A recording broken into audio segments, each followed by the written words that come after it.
Hello and welcome to Fresh Face One Shots. My name is Joey, And I'm Jacob. and today we are back with Trinity, Daughter of Wonder Woman. We are on the penultimate issue of Trinity. This is issue number 5. After a bit of a break, we've had almost 2 full months off from this. 2 full months. Because this was It's been a hot minute.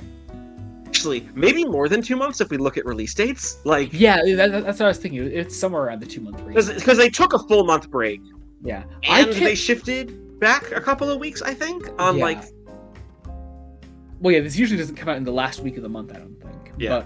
But I can't think of what comic this cover is homaging. Every cover has been an homage, and I can't think of what this one is for the life of me. I'm not sure. I don't know. I'm sure I'll find out later. Maybe it's maybe like it's homaging some I don't know. I got nothing. I'm sure. I want to say my brain wants to say a Superman Silver Age cover. Maybe. I'm not sure. But that wouldn't make sense because because we're back to Jason Todd in this. Yes. If I'm going to be honest, I think this and the first Jason issue were the strongest issues of the miniseries. Hard agree. I think they're the ones that work really nice as this kind of little standalone story. Yeah, definitely. Which is weird because, again, I think as a miniseries, Trinity, Daughter of Wonder Woman has been. It's been a mixed bag. It's been a mixed bag, and it's been a little. In a lot of ways, it's been a little aimless as a mini. Yeah, I'm surprised that we're not strongly developing on the Steve Trevor stuff in this issue, in the penultimate issue. But as you say, the Trinity Jason Todd plotline from the previous issue that did it and this one, I think it's just a great story on its own. I really enjoy this. I mean, I don't entirely know if I love necessarily pairing these two as especially with just young Jason, but I'd be really interested to see what Trinity might bring to modern Jason as a character, potentially. Yes, I was wondering that as well as we got towards the end of this. I was like, oh, what if we eventually do a whole Red Hood and older Trinity thing? I mean, I'm sure that would piss off such an insanely large portion of the fandom, but I'd like to see it because I enjoyed this story. Would probably piss off 2 or 3 portions of the yeah. Jason Todd fans have opinions about. Actually, no, any fans of any of the Bat Boys, Batman's children, have opinions on who they should end up with. I find Jason Todd fans so sensitive in particular. It's those ones. I don't know what it is about those ones in particular. Look, I mean, but he hasn't had a proper book in a while. Yeah, they're gonna give him a book. They're gonna give him one, and then DC decided to give in to fascism. Cowards. So, Gretchen Falkers Martin has said way worse on Twitter before she ever got tired. Exactly. Oh god. Anyway, talking about the issue. First off, I love a little BTAS homage on the opening page here. I think that's a lot of fun. But yeah, we have continuing on from I guess our last teenage Lizzie story, our sort of classic framing device of the other Lizzies bothering her for information and teenage Lizzie being less than willing to give it up. And now we have where we last left Jason, right before he went off to his death. We have a story set during a death in the family. And again, interestingly, I do like that Tom King is remembering that Jason Todd Robin isn't the edgy one. That's it's so nice to see. It really is. Part of the tragedy. Let's say that there's never any, because I haven't read all of Jason Todd Robin stuff. I'm still waiting for the next DC Finest to continue that, and that is. He isn't Red Skies. I should say post-Crisis because I know. Yeah, because that's all pre-Crisis stuff. Well, or rather, I should say that's during Crisis because that's what the Red Skies are. But let's just say pre-Crisis is also. They kind of make him a Dick Grayson clone in a lot of ways, and it's. Oh yeah, absolutely. And that's a bit of a problem. But post-Crisis, they do some really interesting stuff with him, and they let him be a kid, and you can have tension with Batman because. And that's called telling a story. Characters have to come into conflict. Yeah. and Jason can be a character. And Jason can be a character in his own right, something that King actually just, as he did with the last Jason Todd issue of this mini, and does here as well, just does a great job showing that Jason just isn't. You can't you really can't boil him down to he is the one that dies. Despite the fact that this is a story set around the time that Jason Todd dies, that's not strictly what the story is about, and I like that that's not just the focus of it. You know, it's kind of a celebration of life in a way. That's quite nice. I also, again, I think there's just the understanding of what adds to the tragedy of Jason's death in particular is the fact that he was doing all the right things. Yeah, and I mean, I know it's turned into kind of a joke throughout Fresh Face comics and Fresh Face one shots, but you always saying Jason Todd did nothing wrong. It's absolutely true. He didn't do anything wrong.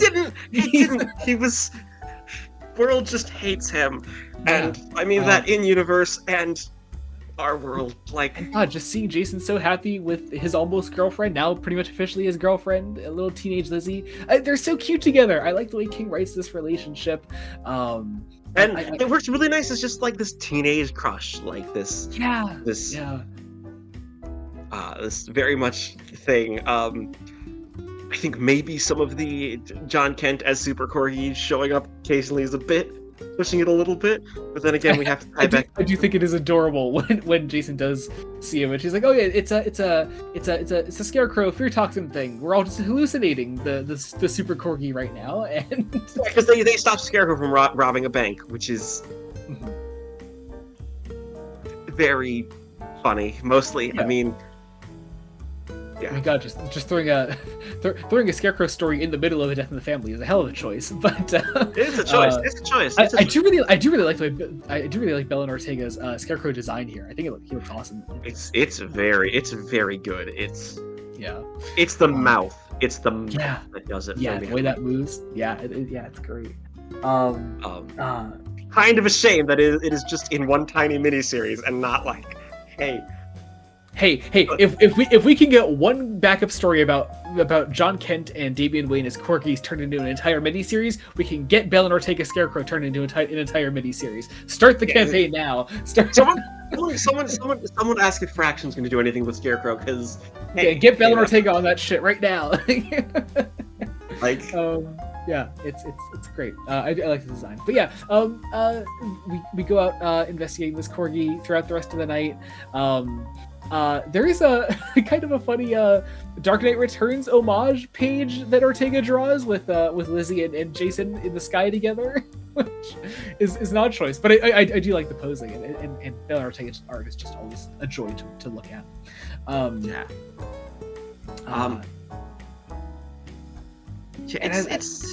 It's weirdly sweet. The way Lizzie breaks down towards the end of the issue as well, when she has to actually like say goodbye to Jason for real at this time, like it's heartbreaking, and I like that the other Lizzies are there to comfort teenage Lizzie here in this moment, and it works. It's an issue that really works, and I know the last issue will have nothing to do with this at all, but I don't know. I'm glad to have this almost as like its own little mini story in the middle of it all. It just works. It's good shit. I'm gonna be honest. Mixed bag is the best way to describe this entire miniseries. Like, yeah. I've enjoyed all of it. I've enjoyed all of it to some degree at least. There's something interesting in practically all of it. Like, yeah, exactly. I think, I mean, issue 1 was a strong like mission statement for the miniseries. Issues 2 and 5 are a great story in and of themselves for Jason and Lizzie. Issue 3 is a great exploration of adult Lizzie's grief and her feelings about her father. And 4 was, I get your frustration towards 4, but I think it's a bit 4 kind of like. It's a bit of fluff, and it shouldn't be issue 4. 4 might be the crux of the problems with this miniseries. That might be. I mean, hey, to be fair, 1 not great issue out of 5 isn't a bad track record. Yeah, but it might be King trying to do a House of Cards, and that's the thing that's blowing the House of Cards down just a little bit. I mean, I get the structure. The structure was always going to be 2 issues dedicated to each Lizzie throughout the timeline, and so. but where do you go with baby Lizzie beyond her initial little Crisis on Infinite Earths crossover thing? Yeah, yeah, it's. Let's be honest. Baby Lizzie is of the three is the most that's just a joke character. Yeah, she's adorable, and I love her as a backup story character. I'm not sure she can carry an entire story on her own. She really can't. I'm sorry. Like, I mean, yeah, I fell in love with her immediately when I read her first backup story for World's Finest. But she works best if we're doing a John and Damien have to babysit, and the focus is more on them. John and yeah, exactly. But as far as Lizzie starting her own thing, I mean, Teenage Lizzie is probably my personal favorite Lizzie of the three. I just love what King has done with her personally. It's gonna be so. I kind of hope we can give Lizzie a little bit less, because a lot of this miniseries has been following that lighter tone of the World's Finest backups. Yeah. Give her I hope we're getting to a point in the main run where we might get a little meat on Lizzie, if that makes sense. Like, I mean, hey, it's gonna line up nicely because we have the final issue of this coming out, and then after that we have the Stephanie Williams issues focusing on Lizzie going to Paradise Island for the first time. So that'll be. You mean Stephanie Phillips? Stephanie Phillips. Sorry, I said Williams. My apologies. Yeah. Different comic writer. Different comic writer. We're also about to record some stuff by Joshua Williamson. Yes, I'm sure that's where my brain is at. That's definitely where my brain is at. All that is to say, I guess that about does it for today. We're covering the final issue next time, but in the meantime, check out other Fresh Face one-shots we cover. We cover Superman by Joshua Williamson, Wonder Woman by Tom King, obviously we're covering Trinity, Daughter of Wonder Woman, as well as Batman Fraction. We're covering DCKO, Unbreakable X-Men, which is going back to Uncanny in January. So much going on right now. Check it all out. It's all greatly appreciated. We did also, as of yesterday when it's coming out, cover Batman Deadpool #1, the second DC Marvel crossover of 2025. It was a great issue. Check out our video on that, and check out the first one for Deadpool Batman if you have not checked that out either. Also check out the main podcast, Fresh Face Comics. We recently put out our episode on Volume 2 of Alias, Jessica Jones' Alias. And next time on Fresh Face Comics, we have an episode on Thor by Jason Aaron. It's the last days of Midgard. It's a great story. Hopefully we'll have a good discussion on it. I'm sure we will. I don't know why I said hopefully. I hope we do. Look, we have only 3 issues in at the time of recording, and I have like 2.5 pages of notes already. Like, yeah, it's a good one. It's a good one. And even then, some of my notes, these are all like talking. These aren't even like little plot reminders. These are just like, this is a really interesting thread of thought. Yeah, it'll be. Thor versus capitalism. You'll love to see it. But otherwise, check out our link trees, our socials. All that is down below. You can follow us wherever you want to follow us. Also, check out the Patreon, patreon.com/Bloodhound Studios. You can get all kinds of fun things there, like early Star Trek reviews, exclusive Star Trek commentaries, Fresh Face extras. And if you're not in any of that, there's a general support tier, which will get your name down in the description of every video we put out. People will see your name down there. They'll see you're a cool person. They'll want to be a cool person. They'll join the Patreon. That's how it goes. Also, check out. That's everything to check out. Subscribe to the channel, Bloodhound Studios, and support means the absolute world to us. Until next time, this has been Julian Morgan. I'm Jacob Licklider. Goodbye.